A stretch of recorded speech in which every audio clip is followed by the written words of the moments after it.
tres probando, 1, 2, 3 probando. Se oye, se siente, yo estoy presente. Sí, no. Este video lo hemos tenido que terminar de hacer mientras hacemos otras cosas porque definitivamente no hay ni tiempo ni espacio para empezar a hacerlo como yo quería. Bueno, como les dije que íbamos a empezar haciendo este video, mientras yo estoy haciendo las cosas mías de la casa, vamos a arrancar. Yo voy a empezar hablando sobre el problema de reclutamiento que están teniendo las Fuerzas Armadas, que es un asunto real en estos días. Y hay muchos estudios que sobre todo han hecho las Fuerzas Armadas que han ayudado a comprender este fenómeno con lo que está pasando, porque los tiempos cambian y también las circunstancias alrededor nuestro. Café. Bueno, caballero, para empezar. Las Fuerzas Armadas también están todavía, aunque el COVID-19 parezca una cosa del pasado, las Fuerzas Armadas todavía están sintiendo los efectos de la pandemia del COVID-19, sobre todo porque fue un periodo de tiempo en el que los reclutadores no podían ir a las escuelas, no había escuela, todo era remoto, entonces no podían acceder a ese gran pool de personas que estaban saliendo con un título de high school, que era que es lo mínimo que se pide para poder ingresar a las Fuerzas Armadas en cuanto a un asunto de educación. Eso todavía a 3, 4 años, 5 años de la pandemia del COVID-19 todavía se siente en las Fuerzas Armadas, porque ya esta pandemia fue un proceso que alteró totalmente los procesos, las situaciones de reclutamiento y todo lo demás. Y también otra de las cosas que ha influido son los cambios generacionales, que también ha influenciado este factor, porque después de 20 años, ya estamos hablando de ahorita, van a ser 24 años este año, de los atentados terroristas del 11 de septiembre, yo quisiera saber cómo abro esto primero, pero bueno, para seguir conversando con ustedes. ¡Ah! Ya, al fin logré abrir esto, si no, no iba a tomar café más nunca. Entonces, ¿por dónde íbamos?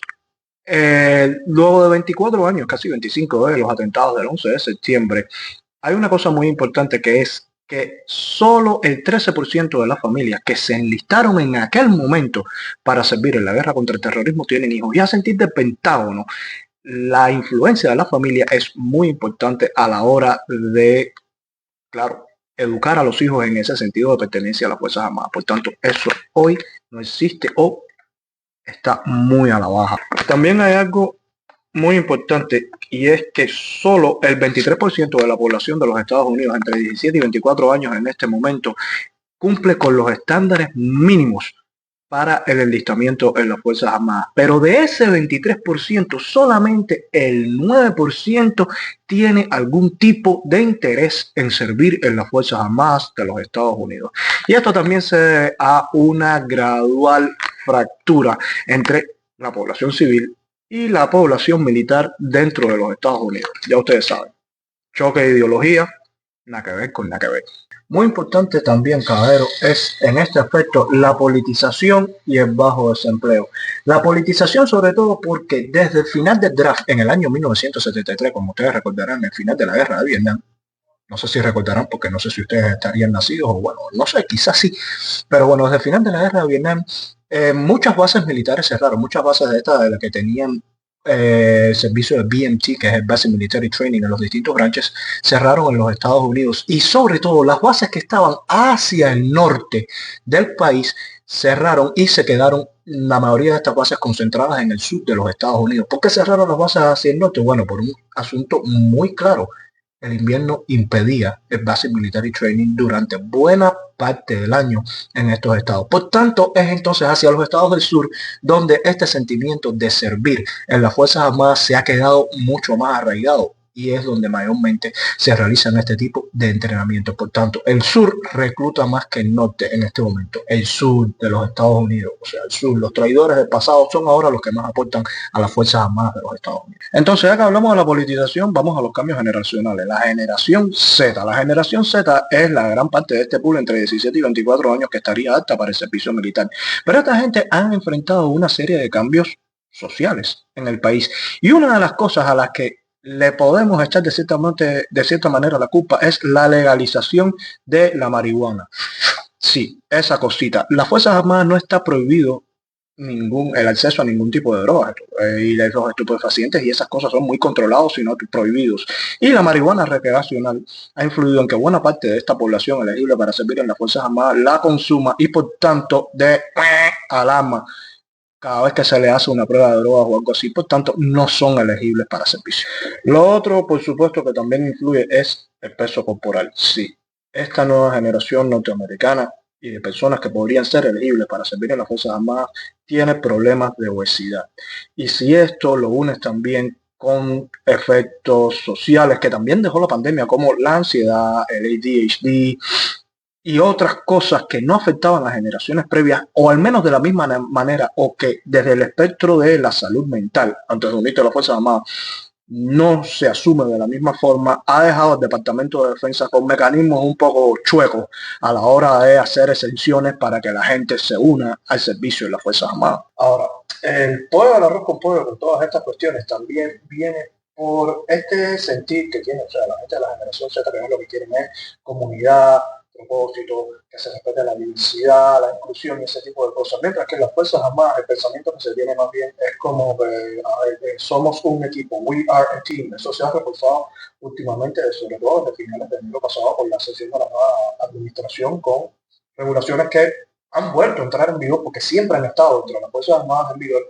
tratando de eliminar las diferencias y convertir a todo en un equipo, un todo único que funciona igual. Y la generación Z, como que este tipo de cosas no las entiende. Esto de que todos somos iguales y todo. Sí, pero no. Lo otro, por supuesto, caballero, es el tema de la salud mental. El servicio de las Fuerzas Armadas requiere muchos sacrificios. Requiere 14 horas de trabajo en algunas profesiones, requiere sacrificios, trabajar los fines de semana y requiere sobre todo seguir leyes, reglas, reglamentaciones hechas por una generación que no tiene nada que ver con la tuya y con cuáles puntos de vista tú te puedes encontrar directamente en conflicto. Mira, salió el micrófono. Bueno, en fin. Entonces, para la generación Z, que va más bien de que le expliquen las cosas en vez de seguir órdenes ciegamente, esto puede resultar un problema. No se identifican para nada con las generaciones previas que ahora están al mando de las Fuerzas Armadas, y esto no solo pasa con la generación Z, también pasa con gente de la generación mía, que yo soy un millennial.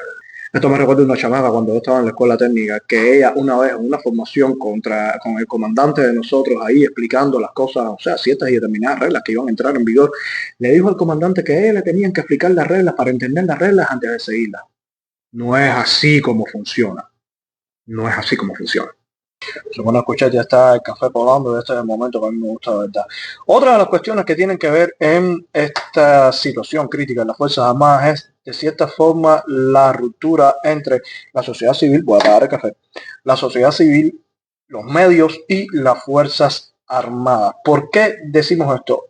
La división entre los militares, los civiles y sobre todo los medios es que, de cierta manera, la generación actual no entiende, o sea, no tiene el big picture de lo que representan las Fuerzas Armadas y de lo que las Fuerzas Armadas hacen.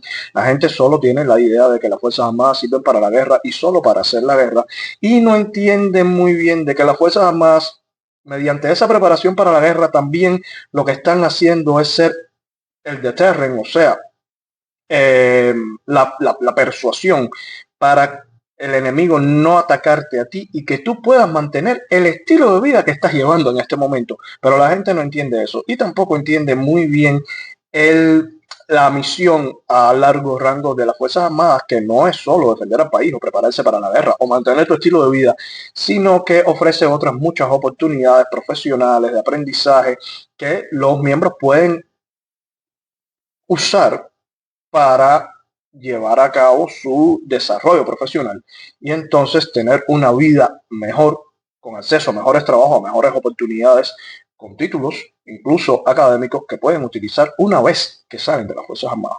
Lo otro, caballero, son, ustedes saben, los medios. Los medios, la mayoría de las veces cuando hablan de las Fuerzas Armadas, para hablar de cosas catastróficas. Se cayó un avión en no sé dónde, se cayó un helicóptero militar en no sé más cuál, y también estos accidentes últimamente que están ocurriendo no están ayudando mucho. Entonces, la interpretación de la capacidad y la María, la palabra. En fin, se me olvidó la palabra. Competencia. La competencia de las Fuerzas Armadas queda un poco en entredicho. Y tampoco está de más decir que hay muchísimos casos que han oscurecido la reputación de las Fuerzas Armadas y dañan la imagen de las Fuerzas Armadas hacia el exterior. Podemos hablar del caso de Vanessa Guillén y otros casos de incidentes terribles dentro de instalaciones militares que no ayudan precisamente a que la imagen del servicio uniformado sea el mejor hacia afuera. Entonces tenemos que empezar a hablar también de las soluciones. Y las soluciones, a decir del mayor general retirado de las Fuerzas Armadas, John Ferrari, pasaban por una y solo una cosa: tienes que pagar más. El dinero, bendito dinero. Sí. Hay que pagar. El servicio militar en los Estados Unidos no es como el servicio militar en Cuba, que te pagaban 35 pesos. Eso en mi tiempo, yo no sé si ahora existe todavía, pero te pagaban esos 35 pesos al mes y dale, tú hacías lo que viniera, desde chapear con una pala hasta pasarte el día abriendo huecos, hasta pasarte el día barriendo para tener la base limpia. Aquí en los Estados Unidos no, las Fuerzas Armadas son más profesionales y tú tienes que aprender una carrera y dedicarte a hacer el performance más correcto posible en esa carrera que tú aprendiste, y por eso, por supuesto, que te van a pagar. Pero la demanda, el nivel de estrés y todas esas cosas no es suficiente comparado con el dinero que pagaban. Y el Congreso se dio cuenta de eso y llamó a los senior enlisted leaders de los diferentes branches para ver qué está pasando, por qué no estamos teniendo gente suficiente interesada en servir en las Fuerzas Armadas. Y estos apuntaron, entre otras cosas, al factor fundamental: dinero, macho, dinero, monstruo, la iria, la huida, todo. Mira, la pasta, Manolo, hace falta dinero.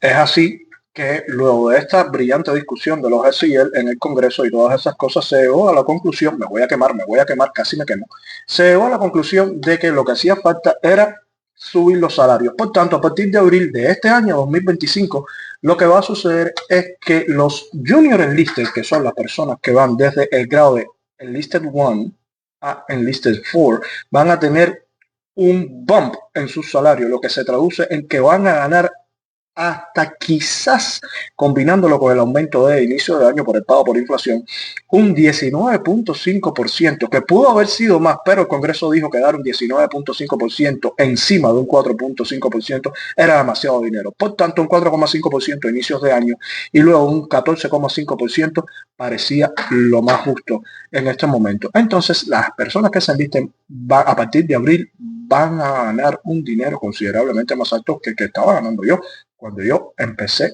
como enlistado. Una cosa que te podría dar a pensar de que, bueno, ahora vas a estar ganando un poco más, es verdad que es un trabajo mucho más demandante, pero vas a estar ganando un poco más que en Walmart, que era una de las opciones que la gente elegía, o McDonald's, para trabajar, porque imagínate, aquí yo puedo hacer técnicamente lo que me da la gana sin tanto nivel de estrés, pero tampoco profesionalización, y esto cuando empezó a grabar, bueno, ni cuenta que me di porque estaba entretenido empezando a pasar el café de un lado para otro. Otra de las cosas importantes es que las Fuerzas Armadas también están armando un programa médico piloto, que lo están probando ahora, que se salga un poco de lo que ellos tenían puesto en vigor para ser más eficientes, dando exenciones o waivers a la hora de dejar que las personas se unan al servicio militar. Ojo, si consumes marihuana o algún otro tipo de drogas y te salen del sistema, no vas a poder servir de todas maneras, así que desintoxícate y trata de nuevo. Por último, es que el Pentágono ha decidido que tiene que rediseñar la manera en la que se acerca a la juventud. Y una de esas cosas es explicar mejor los trabajos que tienen en las Fuerzas Armadas. Pero para eso se está destinando mucho dinero a campañas públicas, promocionales, se está regresando más a reclutar en el pool de las escuelas, a dar conferencias y sobre todo usar a personas que ya están en servicio activo para que expliquen la realidad de sus trabajos a la juventud y ayuden a los reclutamientos. 15 días de vacaciones, de regreso a casa, incluso si logras conectar con la oficina que está en tu casa. Muy importante, si tu liderazgo y la misión que tú estás desempeñando en la base actual lo aprueba. Lo cierto es que son 250 profesiones de las que mucha gente no conoce absolutamente nada. Por tanto, hay que explicárselo a la gente. Mira, desmenuzárselo como carnita ripiada. En resumen, tenemos unos cuantos problemas que están afectando el reclutamiento en las Fuerzas Armadas, sí. Pero ¿serán las Fuerzas Armadas por mucho tiempo un último recurso en la sociedad norteamericana para lograr un camino para salir adelante? O sea, un último recurso no me queda otro remedio para enlistarme en las Fuerzas Armadas. No me parece. Aunque ciertas y determinadas políticas de las que no tengo permitido hablar por otras cosas que le explicaré en otros videos, pueden estar alejando más a la población de un futuro enlistamiento de las Fuerzas Armadas. Lo cierto es que de cierta y determinada manera hay números que han aumentado desde el mes de noviembre de 2023, sobre todo en el reclutamiento del US Army, que es uno de los principales componentes del ejército de los Estados Unidos, porque sí, todo el mundo dice, ay, él está en el Army, pero lo que son las Fuerzas Armadas de los Estados Unidos hay diferentes branches que también los vamos a abordar en otros videos. Y sí, este fue el primer capítulo de Rulesat Report. Se los dije, arcaico, de palo, pero vamos a ir avanzando. Y poquito a poquito vamos a lograr los otros muchitos que nos hace falta. En el próximo video vamos a estar filmando desde una de las actividades que desarrollan las Fuerzas Armadas para su esparcimiento y dureza física. Un Rucksack March. Nos vemos.